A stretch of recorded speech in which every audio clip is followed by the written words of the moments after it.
Bugün Bakı Hərbi Məhkəməsində davam etdirilən məhkəmə prosesində təqsirləndirilən şəxs Arkadi Qukasyan 1992-ci ilin fevralın 25-dən 26-sına keçən gecə baş vermiş Xocalı soyqırımı zamanı günahsız insanların məhz Azərbaycanlı olduğuna görə sistemli şəkildə məhv edilməsi ilə bağlı suallara cavab verib.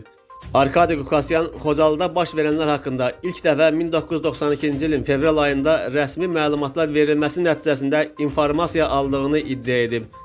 O zaman faciənin miqyasını bilmirdik.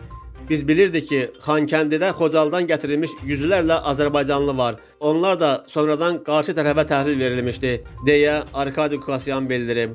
O, dinc əhalinin qətlini pislədiyini də vurğulayıb. Bu, qəbul edilməzdir, müharibənin qanlı səhifələrindən biridir, deyə Qukasyan qeyd edib.